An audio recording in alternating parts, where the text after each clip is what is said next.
Hello, everybody. We are back. It is Wednesday, and as I say every week, it's a wonderful Wednesday for me. And I'm really hoping that it's a wonderful Wednesday for you in the middle of the week. And guess what? You have tuned in to the Power of Transformation broadcast. And I'm your host. I'm Dr. Paula Obie, and we're back again with another very exciting discussion. As I say every week, this show is based on Romans 12 and 2. Be ye transformed by the renewing of your mind. And we're here to help you understand how to transform your life. Isn't that wonderful? Yes, it's amazing. All right. So every week I tell you to do the same thing.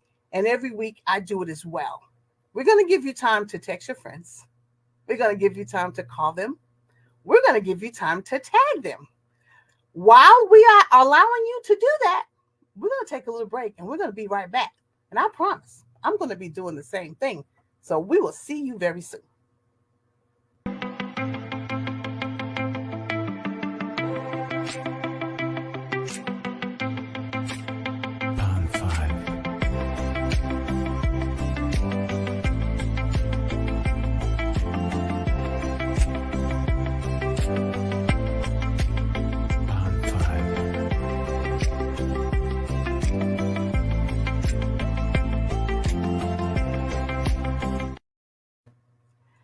Hello, we're back. And I'm going to tell you, every week we bring you a very special guest.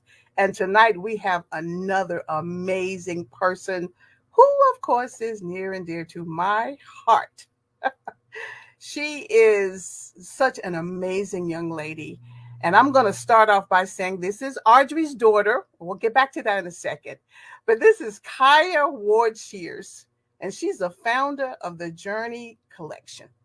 She's the daughter of one of my all-time favorite family members who's been an inspiration, or was an inspiration, and still is for a very long time.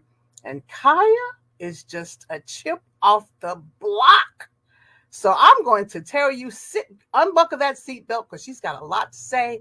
And we're just going to have a wonderful discussion as we talk to Kiya Ward Shears tonight. I'm telling you, I'm excited. Kiya, there you are.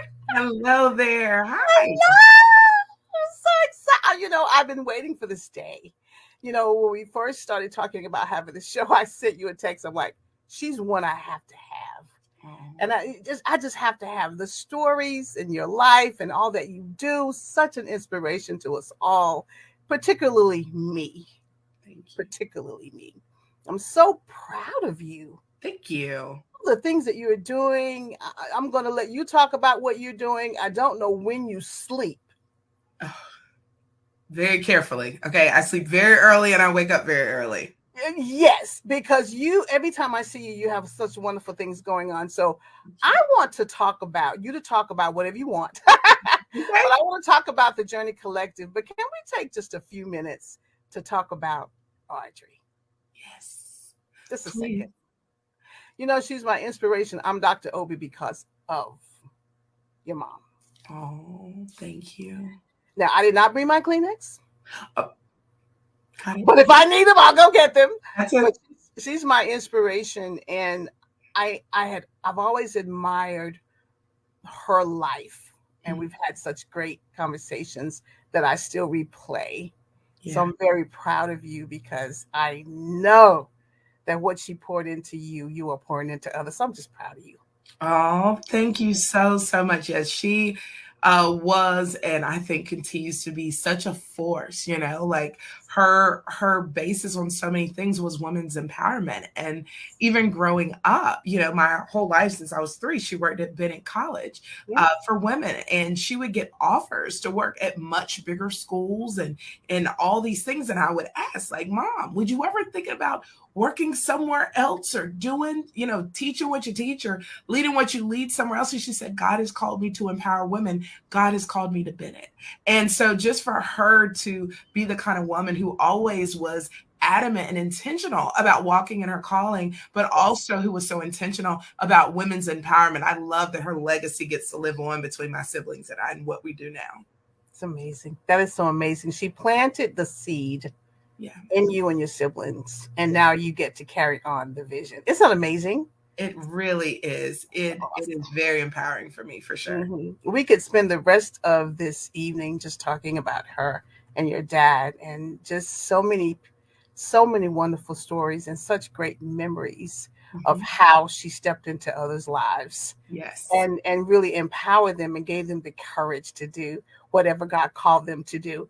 And Right. you are one of the ones that she poured into, Yes, for sure. and you're doing what God called you to do. So I'm so proud of you. If I had an applause track, I would, just say to God be the glory, start clapping. Because I love the fact that she allowed herself to be empowered with Mhm. God's purpose and then fed that to you and your siblings. And look at Absolutely. us. Yeah, We have a mandate. absolutely. We have a mandate, and it's in our blood. So let's talk a little bit more about you and Okay. the Journey Collective, because it does tie into what we've been talking about. Yeah. What was the impetus for this? Yeah. So in 2016, I lost mom and dad just 4 months apart. Both were completely unexpected. I was living in Atlanta at the time. I was in seminary, traveling, preaching, doing the thing. Like life was grand. And then mom was out of breath. And so I took her to the hospital, and out of breath turned into, you have 10 months to live. And she didn't even make it 24 hours. It was super duper traumatic. And then 4 months later, dad died of kidney failure. And well, the death certificate says kidney failure, but truly, I say he died of a broken heart. Um, Yes. it was a lot to navigate. I was 29 at the time, and it was heavy, just back to back trauma. I've heard someone say, I saw it read, that grief is like having a head on collision. And if that were the case, I had two head on collisions back to back. And I struggled. I struggled. I'm like, God, I thought I was doing everything right. Like I'm serving in the local church. I'm Yes. in seminary. Like I'm trying to do what you called me to do. Like, how is this happening? Like I'm fasting, I'm praying, and the weight of it was just so heavy and so debilitating even. Mm-hmm, And hmm my best friend and I, it was going to be my first Christmas without my parents, and dad was buried literally the week before Christmas. So I wasn't really in the Christmas spirit. I didn't want to. I think the words I used was, I don't want to be at the dinner table seeing two empty seats. And so my best friend, who happens to be Jewish, she says, you know what? On Christmas Day, I'm not going to be celebrating traditionally. I don't traditionally celebrate Christmas. She was like, so let's go out of town. So being the good friend she was, we went to Florida. And we were in Miami, and there was this gorgeous rooftop of our hotel. And I was on the rooftop, this gorgeous furniture, just looking out over all the lights. And literally in that moment, I was up there by hmm myself. And I just looked out, I'd say into the abyss, but I just looked out and I said, God, I am so angry with you. Mm. And as a minister of the gospel, a woman of the cloth, it was a hard thing to reconcile that I was angry at God. I felt too Christian to tell God that I was angry with him. I Mm. felt like I was supposed to ascribe to well, God knows best, and he has a better plan, and all of that is correct. But God also gives us permission to be human, and He gives us permission to be upset and angry and hurt and all the things. And tears just flooded from my eyes as I told God how mad I was at Him. And so, with this in mind, after that, I went to sleep, and it was literally the next day. I woke up, and God was like, "Grab your planner."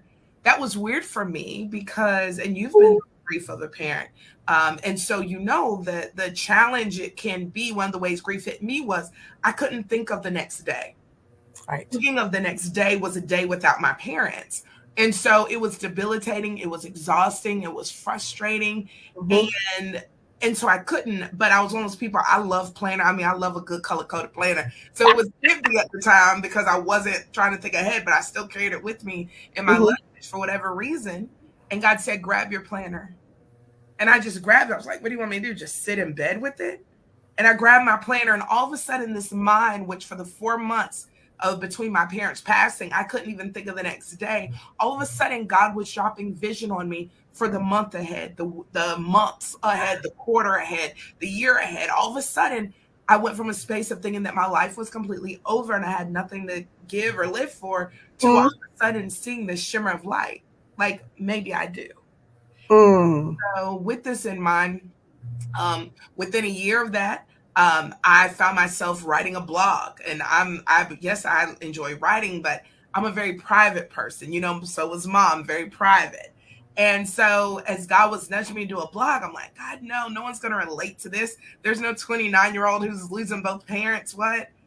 Only to write the blog and start getting emails and messages from people literally around the country saying, Kiya, I just went through a divorce. I relate to your blog. What? I'm not divorced. I've never been married.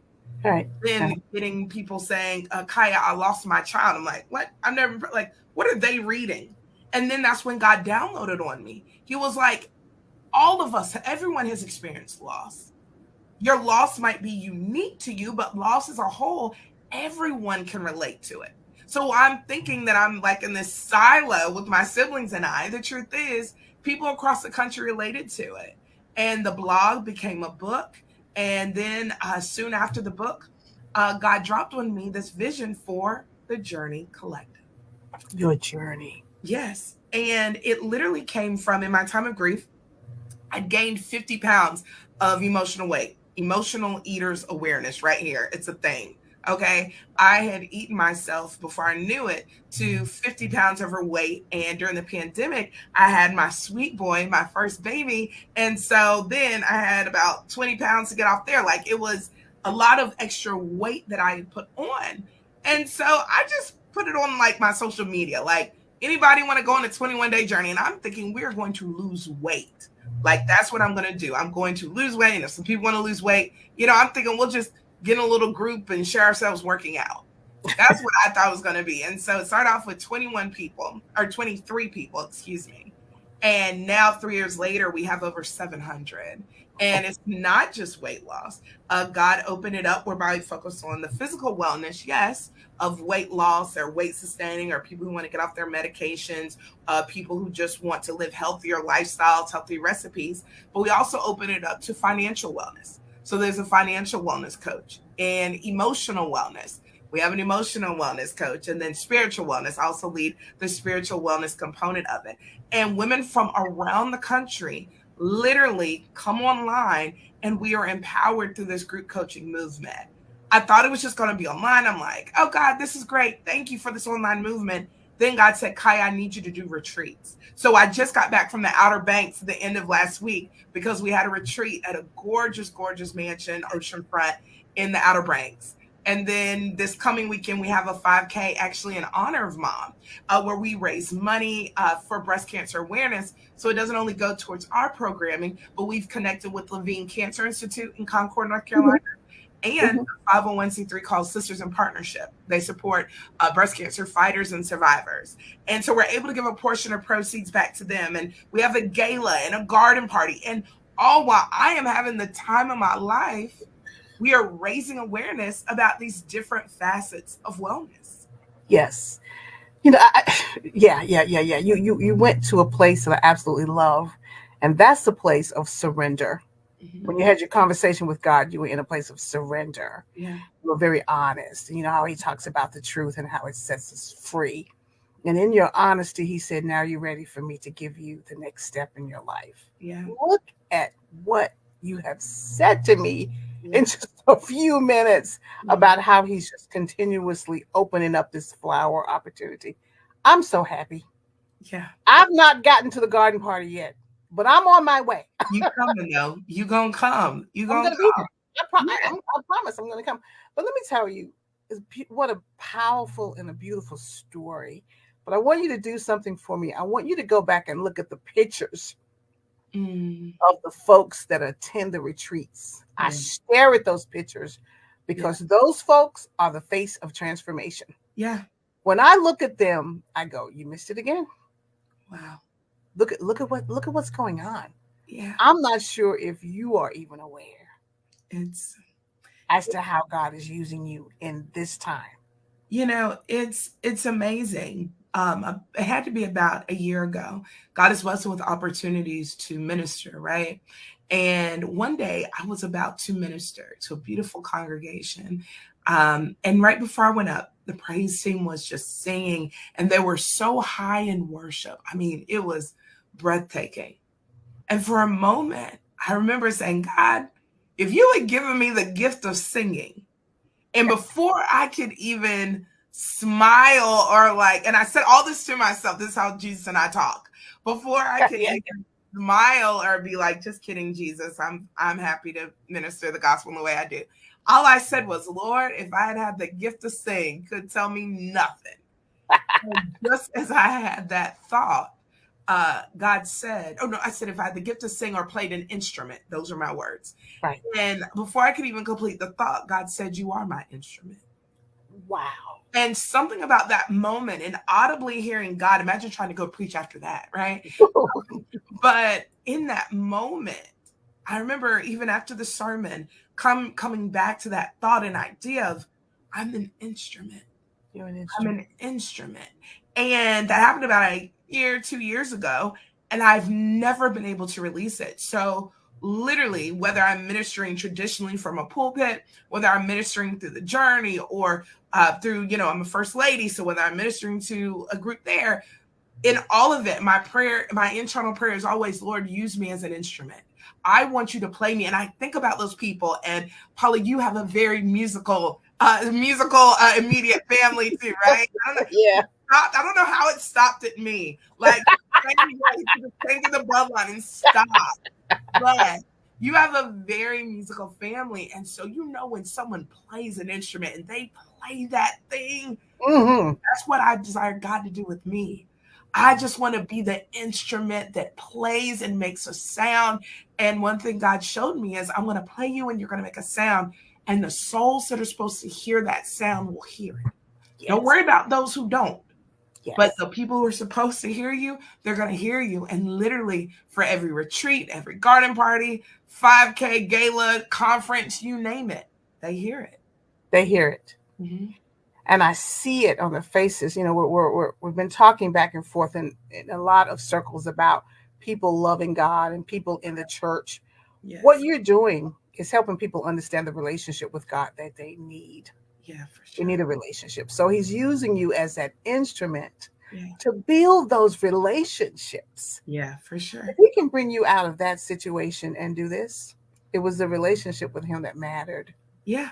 The relationship that's moving you. You are an amazing instrument. Thank you. I'm so proud of you. Thank you. And it really, one of the awesome things to be in a posture and position to be able to empower women, one of the cool things about it is I feel like it helps mom's legacy live on. Medical mistrust, as we know, is a huge deal, I think, across many communities, especially in the Black community. And even though mom's death certificate says she died of breast cancer, it was really medical mistrust. I remember her telling me, she said, Kiya, I don't want to be anybody's guinea pig. And that's a hard thing to hear from the woman who you believe can conquer all things and can conquer anything. And so I went through a phase in my grief where I was just angry. That's on the cycle, right? I was angry, like, why didn't mom fight more? Why didn't, and I was really, really angry. And it's through the journey and through being able to empower women and seeing the women who are empowered and touched that I realized mom really didn't die in vain. It wasn't just this aloof, random, death. But through every person who has helped, through every woman who gets a mammogram because of our physical wellness initiatives, for every woman who's getting out of debt because of the financial side or growing closer to Christ because of the spiritual, like all the women who are being impacted by the tears of the journey, each one of those literally makes one of my literal tears have impact. Like I'm able to see it was never in vain. It was never on a whim, but her death was very intentional because without it, I may not have started it or may not be doing it in this way. So it definitely brings great intention to my grief. I'm just reflecting on that time. And yes, a lot of folks sit back and have their reasons for why they make a decision from a medical perspective for God to give you this opportunity to be the voice now. Yeah.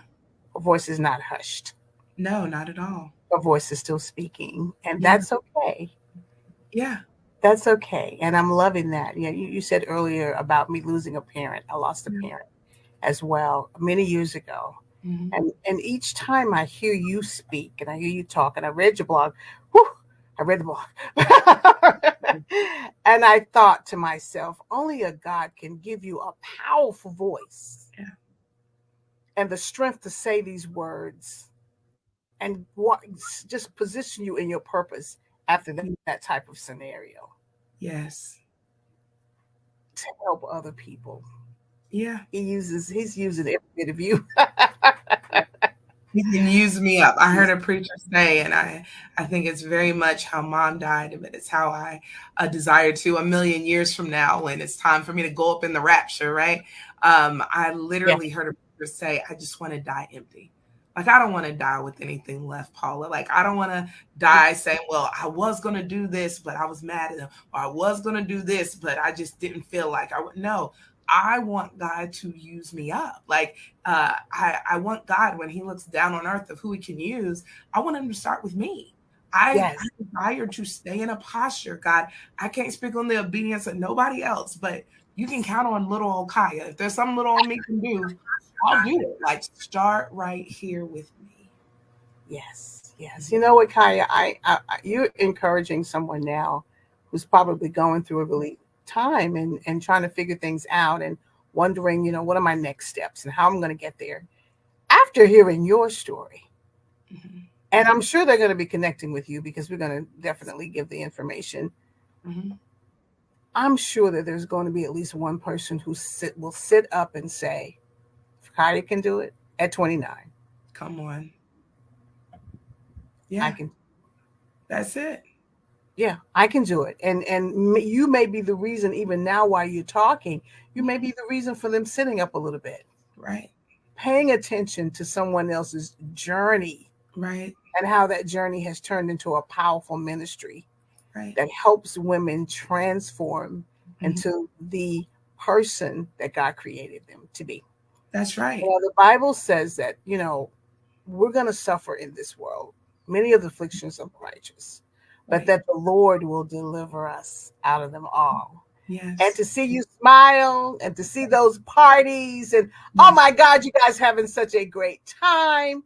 Yes. Oh, who wouldn't want to be a part of that transformation? Right. That's Because it. who would not?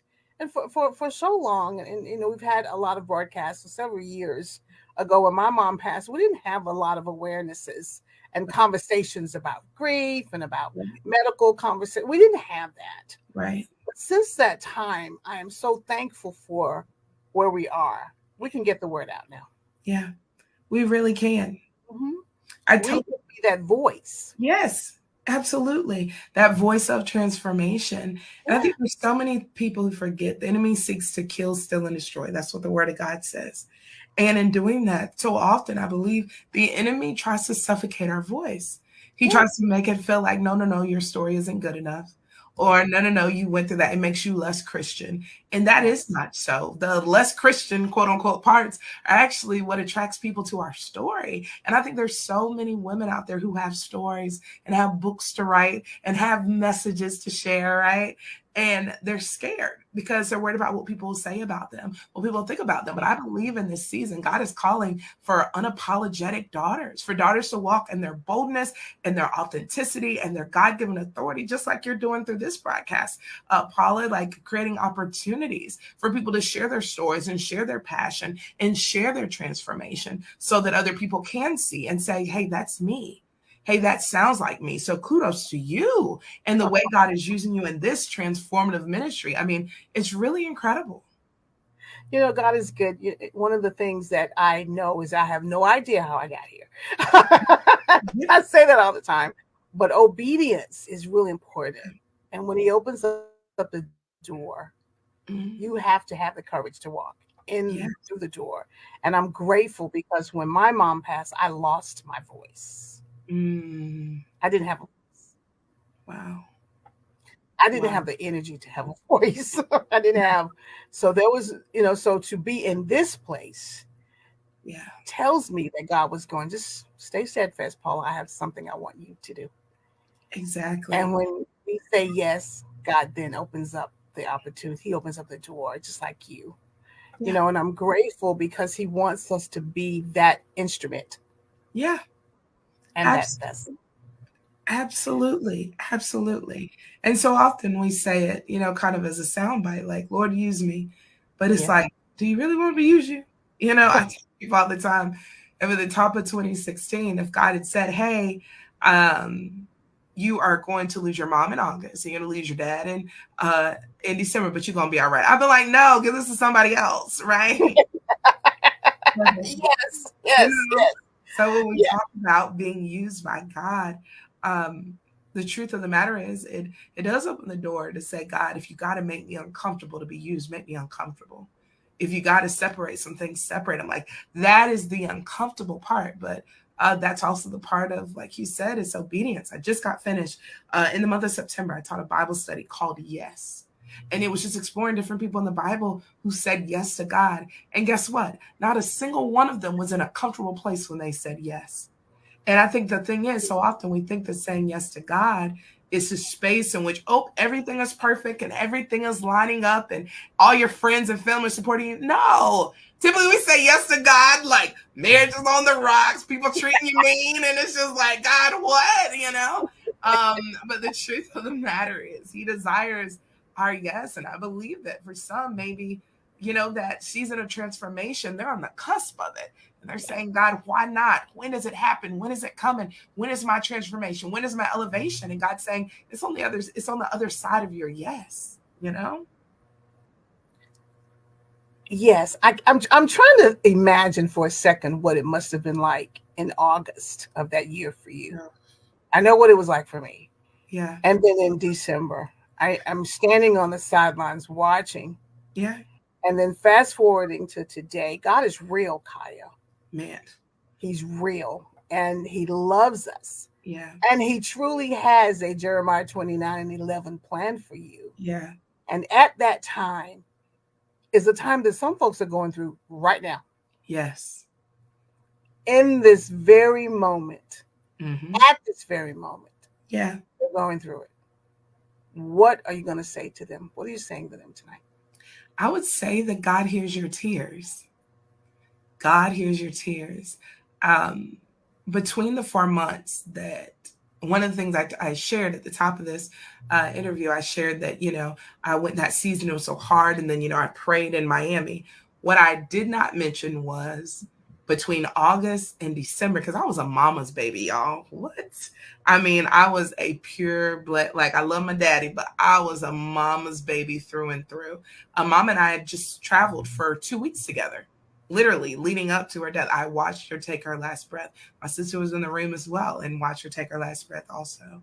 And one of the things that I failed to mention, but that is pertinent, is that I literally could not audibly pray for 4 months. Right. If I got on my knees, I would just cry. I mean, when I would go to church and I literally couldn't close my eyes during the time of prayer because I would just cry. And it didn't make sense to me. And I went that time and I would say, oh my gosh, I couldn't pray for 4 months. And then God corrected me. He said, you were praying because I heard your tears. So for that person, I would just remind you that it's a God who we serve, a God who does hear your tears and who hears your moans. And in those spaces, if all you can do is get on your knees, you don't have a liturgy, you don't have a fancy prayer, you don't have anything to offer but your tears or your presence, that's enough. Who told you it had to be more than that? Who told you that God was expecting, the holier than thou, right? No. God said, but you still come to me, right? Come to me and I'll give you rest. He didn't say come to me and have it all together. He said, come to me and I'll give you rest. And so for that person who, whether because of the grief from death, the grief from divorce, a lost job, or just transition that's left you in grief, for that person, I would remind them, God sees you and he hears you and he hears every one of your tears. He hears every one of your tears. Now that sounds like a book to me, but he hears every one of your tears. What an amazing concept. Yeah. To know that even if I can't say a word and I'm crying, he's listening to the communication through my tears. Yeah. Kiya, that's amazing. Yeah, let me tell you though, the way when one of the ways God spoke it was literally through the story of Hagar. Remember when she and Ishmael, they'd gotten kicked out of the house, right? She found herself a single mom. homeless, Yeah. helpless, thought she and the baby were going to die. And the Bible says that she put Ishmael under a broom bush and she walked away crying. And she said, I can't watch this boy die.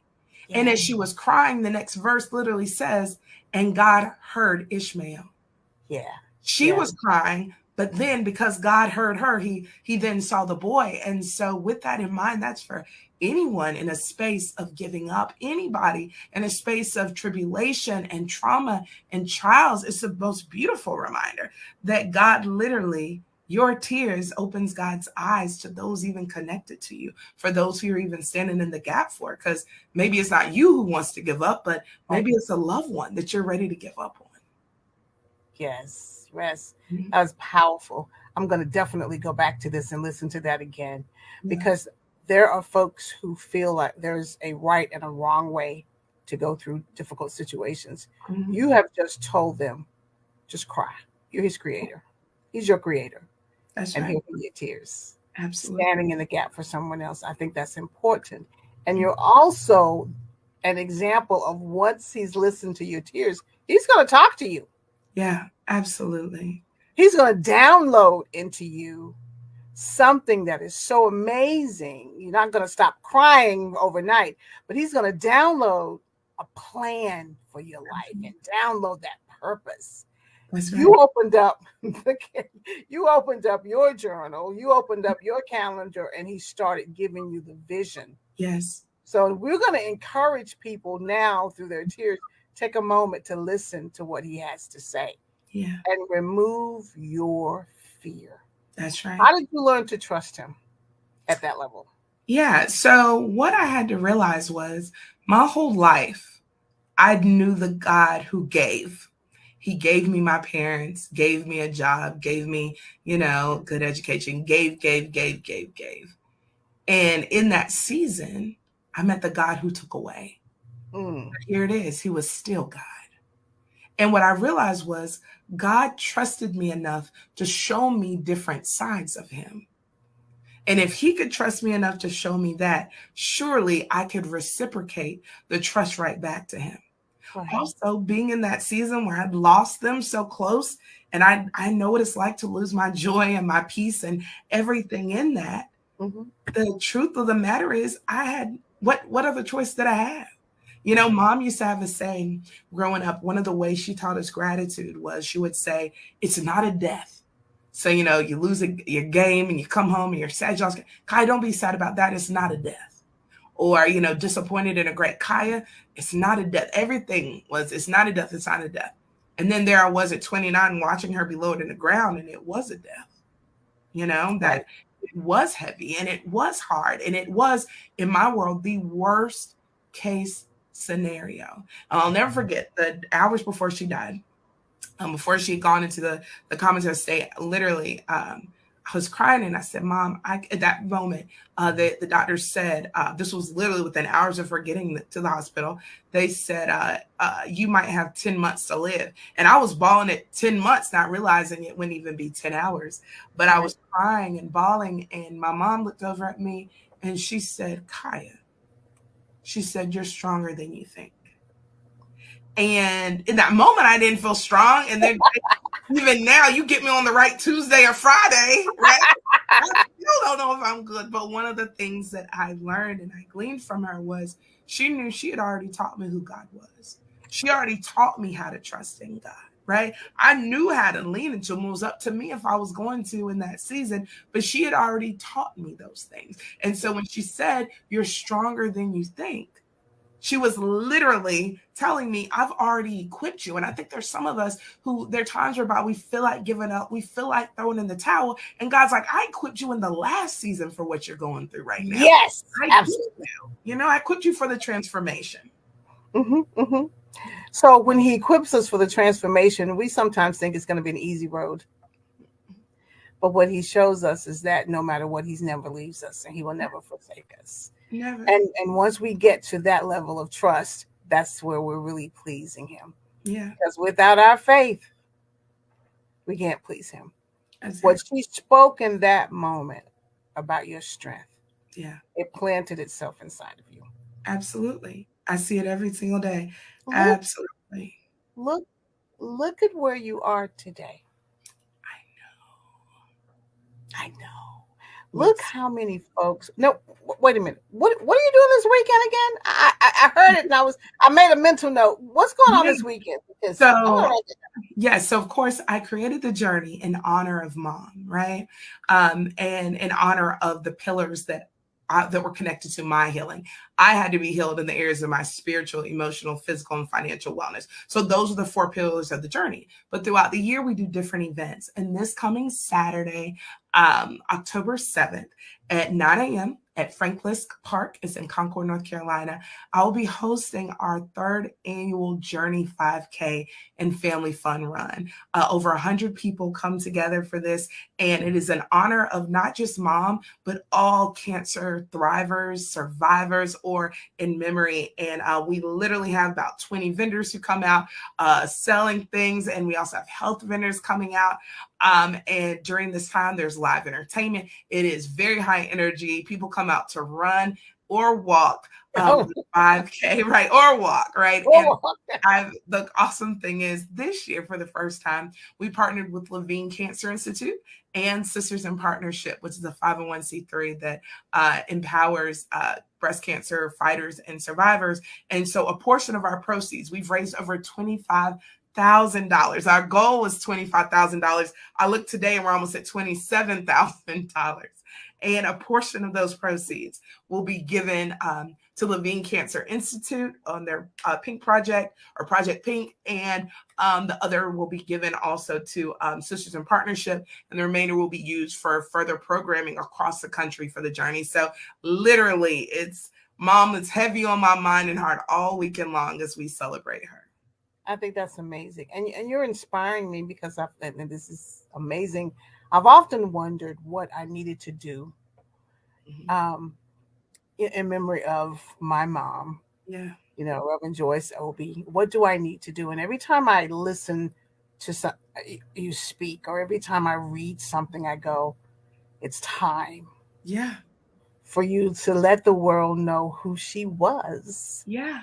and who she still is. Right. You. Yes. Yes. So you my inspiration. Something's gonna happen. I don't know what it Yeah. is, but we're gonna do something. It is, and you're right. It helps keep the memory alive because the hardest thing for me was my husband never got to meet my parents. I met him the year after they passed. My kids didn't get to meet them, but through the journey and through these different events, they're going to ask, Mommy, who's such and such, or in the journey, we have a magazine. On the back cover, it's mom's face. It's a picture of us and our pearls. And so, with this in mind, I love being able to say this. And so now my 3-year-old walk up, he'll be like, Gma, mommy, Gma, Gma, and Yeah, so yeah, it's through these stories and through these different things, it keeps her memory alive. And then other people who are so generous with their memory, like you, come and they share stories, even stories I didn't know, or stories that I forgot, or her students at Bennett reach out to me all the time on yeah, Facebook or Instagram saying, hey, 20 years ago, your mom taught me French. 30 years ago, she did this, 15 years ago, and those yeah. let me know that she's not forgotten. It's not just, she doesn't just live in my heart and mind, but she impacted so many people. And so I love the fact that we get to do this in remembrance of her. Absolutely. You haven't just inspired me, just really, really inspired me. And I imagine that you're inspiring others. Thank Because you. one way that empowers us and makes us feel good is when we can remember Yes. someone like that. You can remember them and you can prepare in Yes. remembrance kind of conversation or opportunity. Oh Yes. yeah, I'm feeling inspired. So thank you for sharing that. Absolutely. Audrey was one of my favorites. She was one of my favorites. Now, You were hers too. it was a You little love tough her for me. song. It was a little tough for me, but I'm grateful that her blood is running through my veins. Yes, That I absolutely. get to share that. I get to share that memory. What are your plans? What are your goals for the next year, Kiya? I know you're busy, but Yeah. what are your goals? Yeah, so I think I have a ton of goals. I always said, Kaya, the day you stop dreaming is the day you die. So she always, put me on this relentless pursuit of more, but With this in mind, I am just now starting this year. I am doing the journey full time, and so God has grown it from 23 women to over 600. With me doing it part time. Well, now that it's full time, I'm like, let's go, Jesus. Let's see what you do with this. So, with this in mind, I plan to have a greater impact, wider, deeper. I plan to have a greater outreach, even more women's programming, spreading the word of the journey, more retreats, more conferences, more women's empowerment literally across this country. And with that said, that's a great segue. How can we connect with you? Yeah. I'm going to be making plans to attend as many of those opportunities as any visits I can, but there's some people who will want to connect with you. How can we connect with you? Absolutely. The best way to connect is by email or through my website. So by email, it's Kiya@thejourneycollective.org, or you can just go to my website, which is my name, KiyaWardShears.com, KiyaWardShears.com. All right. KiyaWardShears.com. That is going to be the best way to connect with me, to find out events and stuff that I have going on, to check out that blog on grief and other initiatives that I have coming up. So as a full-time person, now you're able to give so much energy Yeah. to that next level of your vision. I'm so proud. I'm so grateful. You know, we've been talking so much. I've lost track of time. We're getting towards the end of the broadcast. I'm so, as I said before, I'm so proud of the conversation about grief, because a lot of people don't want to talk about grief. Right. But this conversation was not just about grief. Right. No. It was also about restoration. Oh, absolutely. And it was also and is also about purpose. Yes. And sometimes people don't get to hear that enough because they get stuck in their grief. Yeah. So I'm glad that at 29 that you had the energy and that you had the faith and just walked with God hand in hand. Yes. Even during the times when I'm sure he had to carry you like he had to carry me. Oh, yeah. You know, and look at the impact that you're going to make and the instrument that you are. I absolutely love it. Thank you. You know, and when I went onto your website, you were talking about transforming women's lives. Mm-hmm. And I thought about the perfect fit and the perfect match that we are. Yes, I'm going to have to step up my game and become a part of this purpose, because God has great things in store for you. Yeah. And he's going to use you, and he's going to use you mightily. And I'm so glad that you decided to come tonight and share your story, talk about your mom, talk about the journey. It's been absolutely amazing for me just to, as you're talking, there were just memories just floating through my mind. Yeah. Made me smile because she and my mom were cousins. Absolutely. Absolutely. And thank you for the honor of just being invited to this sacred space. What you're doing is incredible. So thank you, Cousin Paula. Thank you, Cousin Kiya. Well, I tell you, we're at the end of this, and as I always ask, I know, right? Time just flies. I always ask my guests, would they be willing to come back? I know you're busy, but I want them to come back because I need a part two. I need to get some pictures and some videos of all these wonderful things that you are doing, because the world needs to know, women need to know what's going on in that Journey Collective. So I would love for you to come back in the future. Would you do that? You know I would. You just call me. I'll be right here. And I'll definitely double check to make sure we get our dates and our times together, because this is so important. You have uplifted my heart tonight in so many ways. And Kiya, when we get to the end of this broadcast, I say the same thing over and over and over again. You know what I say, Kiya? What's that? I say you have to trust the process. Yeah, that's right. In order for the power of transformation to take its rightful place and do its perfect work. That's right. In your life. And that's what I say, because that's the truth. You have to trust God, and you have to trust his process. So right now we're at the end, ladies and gentlemen, but that's okay. She'll be back. Absolutely. We'll have more to say about Kiya Ward Shears and the the Journey Collective. I'm so excited for you. Thank you for coming tonight. Thank And you. thank you for everybody who's joined us. We will have a replay on Saturday of this show at 2 o'clock. So you definitely know we're going to be sharing and liking, and we're going to hear this over and over again. And I know someone's been inspired. So we're going to say goodbye for now. Thank you for joining us. Kiya, I love you, girl. Love Take care. Bye-bye.